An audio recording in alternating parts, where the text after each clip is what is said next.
नमस्कार बच्चों, आज हमने तृतीय पाठ का अर्थ समझ लिया है और उसका जो वीडियो बना है तृतीय पाठ के अर्थ का, उसकी लिंक आपको जाके डिस्क्रिप्शन में मिलेगी, आप जाके देख लीजिए।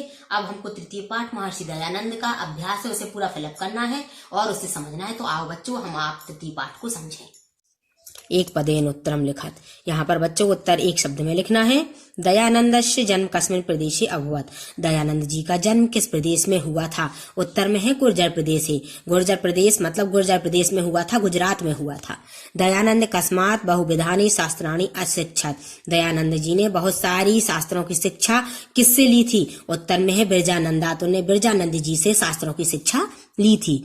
महर्षि कस्य स्थापना कृतवान, महर्षि दयानंद ने किसकी स्थापना की थी? महर्षि दयानंद में उत्तर में है आर्य समाज की स्थापना की थी।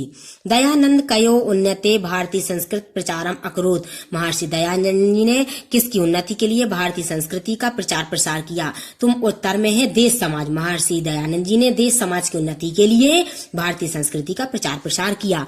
दयानंद चरित के शाम कृते अनुकूर्णियम अस्ति, महर्षि दयानंद जी का चरित किसके लिए अनुकूर्णीय था? भारतीय नाम, हम सभी भारतीयों के लिए उनका चरित अनुकूर्णीय था। अब आओ आप सब दूसरे में एक वाक्य में उत्तर, यहाँ पर पूर्ण वाक्य में उत्तर लिखना है। दयानंद से जन्म किम नाम आसीत, दयानंद का बचपन का नाम क्या था? तो मूल शंकरः, दयानंदस्य जन्म नाम मूल शंकरः आसीत, दयानंद जी का मूल नाम मूल शंकर था। संन्यास ग्रहणांतरम महर्षि के नामना प्रसिद्धा, संन्यास ग्रहण करने के बाद महर्षि किस नाम से प्रसिद्ध हुए थे? तो महर्षि जी दयानंद सरस्वती के नाम से प्रसिद्ध हुए थे। संन्यास ग्रहणांतरम महर्षि दयानंद सरस्वती नामना प्रसिद्धः। महर्षि केशाम उद्धाराय सदैव प्रयासरत, महर्षि किसके उद्धार के लिए हमेशा प्रयास करते थे?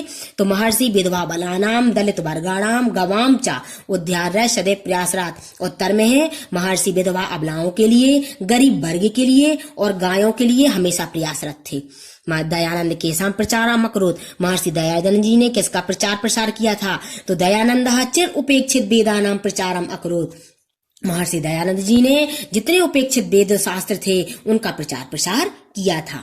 दयानंद कस्य मूर्ति रासीत, दयानंद जी किसकी मूर्ति थे? मतलब दयानंद जी कैसे थे? तो बच्चों महर्षि दयानंद सत्यस्थ धैर्यस्य ब्रह्मचार्यस्य मूर्ति रासीत, महर्षि दयानंद जी सत्य की, धैर्य की और ब्रह्मचार्य की साक्षात मूर्ति थे। बच्चों हमारा पूर्ण वाक्य पूरे हुए, अब हमें नीचे रिक्त स्थानी पूरे करने हैं। प्रदत्त शब्द रिक्त स्थानानि पूर्यात्, यहाँ पे रिक्त स्थान को पूरा करना है। अविद्या अंधकारात संन्यास ग्रहणात यश दुखानी वेदानी, ये जो 5 शब्द है यहाँ पे पांचों में फिलअप करना है। तो महर्षि पूर्णानंद सरस्वती आकाशात, महर्षि पूर्णानंद सरस्वती जी से दयानंद जी ने क्या किया था? संन्यास ग्रहण किया था। तो भाई बच्चों पहले में संन्यास ग्रहणात बनना है। दूसरे में दयानंद मानवान उद्धृतुम कार्य क्षेत्र समागता, तो महर्षि दयानंद जी मानवों के लिए किसके कार्य क्षेत्र में समा गए थे? तो बच्चों यहाँ पे दूसरा ये अविद्या अंधकारा की दयानंद ने मानवों के अंदर अविद्या रूपी जो अंधकार था उसको उद्धार के लिए वो कार्य क्षेत्र में समा गए थे। तो बच्चों दूसरे में ये भरना है जना व्यक्ति प्रत्यागच्छति महर्षि संदेशः, तो तीसरे में बच्चों वेदान भरना है कि व्यक्तियों के अंदर लोगों के अंदर वेदों के प्रति लौटना चाहिए, ये महर्षि ने संदेश दिया था। तो यहाँ पे तीसरे में वेदान भरना है। और चौथे में दयानंदः दुखानी सोटसो वापी कर्तव्य में मुखा न जाता, तो यहाँ पे बच्चों दुखानी भरना है क्योंकि दयानंद जी ने 16 मतलब कई प्रकार के दुखों को सहते हुए भी अपने कर्तव्य से कभी विमुख नहीं हुए। बच्चों पांचवा महर्षि यश शरीरेण अमरहा, मतलब महर्षि का जो शरीर था वो कैसे अमर हुआ था? तो उनका जो यश फैला था, यश के द्वारा उनका शरीर अमर हुआ था। बच्चों यथा योग्यम योज्यत, यहाँ पर मैचिंग वर्ड करनी है, सही मिलान करने हैं। तो चलो बच्चों समझें। दयानंद जन्म और महर्षिणा प्रकाशितः प्रथम स्वतंत्रता भावना महर्षि पाखंडोन्मूलनाय, दयानंदः विशेषतः अशिक्षत संपूर्ण देशे भ्रमण योग पद्धति और 1824 ईस्वी वर्षे वैदिक ज्योति दयानंद दयानंद जागृता। अब यहाँ पे हमको सही मिलान करना है। तो दयानंद जी का जन्म कहाँ हुआ, जन्म कब हुआ था? 1824 ईस्वी में हुआ था। महर्षिणा प्रकाशित, महर्षि जी के द्वारा प्रकाशित क्या हुए थे? वैदिक ज्योति को प्रकाशित किया गया था। और सबसे प्रथम स्वतंत्रता की भावना किसने जागृत की थी? दयानंद जी द्वारा सबके हृदय में जागृत की गई थी। महर्षि ने पाखंड उन्मूलना के लिए क्या किया था? संपूर्ण देश में भ्रमण किया था। वो संपूर्ण देश में घूमे थे। और दयानंद विशेषतः अशिक्षित, दयानंद ने विशेष रूप से किसके द्वारा शिक्षा ली थी? उन्होंने योग पद्धति के द्वारा विशेष द्वारा शिक्षा ली थी। बच्चों हमने सही मिलान कर लिया है। बच्चों शुद्ध वाक्यानाम समक्षम आम, अशुद्ध वाक्यानाम समक्षम नाम। यहाँ पे मतलब हुआ कि यदि जो सही है वो उस पे सही का टिक करो, जो अशुद्ध है वहां पे ना लिखो। तो चलो बच्चों, कथम अहम अमरो भव्यम इति महर्षि चिंत्यमास। क्या हम अमर है ऐसा सोच के महर्षि चिंतित हो गए थे? ये बिल्कुल सही है, वो चिंतित हो गए थे। तो यहाँ पर आपको राइट करना है, आम लिखना है।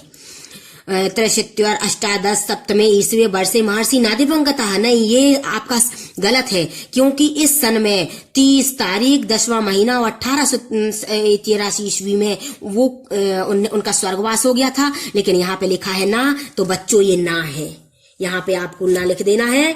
और ये बच्चों आम है।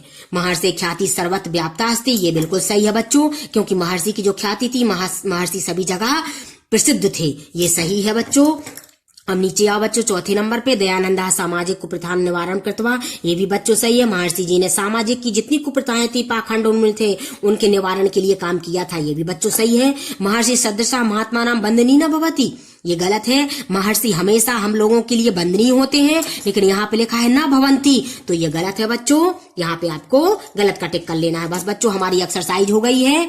और अब जो नीचे ग्रामर है, पूरी व्याकरण है, हम व्याकरण का चैप्टर अलग बनाएंगे और उसको अलग वीडियो में आपको बड़ी कायदे से समझाएंगे, जिससे आपको पूरे चैप्टर की ग्रामर समझ में आने लगेगी। बच्चों, हमने तृतीय पाठ आपको समझा दिया है, उसका अर्थ भी बता दिया है, उसका अभ्यास भी पूरा करवा दिया है। आप लोग उसे ध्यान से समझ लेना। और Vasu and Vaishnavi study point को आप सब्सक्राइब जरूर करना, लाइक शेयर कमेंट भी करना, जिससे हमारा चतुर्थ पाठ हम समझाए वो उसकी नोटिफिकेशन आपके पास जल्द से जल्द पहुंचे।